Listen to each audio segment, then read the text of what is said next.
আল্লাহ পাক বলছেন ইন্না রাব্বাকুম লারাউফুর রহিম, নিশ্চয়ই তোমাদের রব তিনি তোমাদের প্রতি অত্যন্ত দয়াশীল, তার দয়া পৃথিবীর চতুর্দিকে ছড়িয়ে আছে।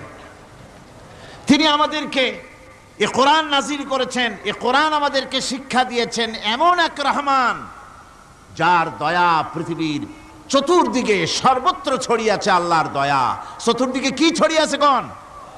আল্লাহর দয়া, আল্লাহর মহব্বত, আল্লাহর করুণা সর্বত্র ছড়িয়ে আছে।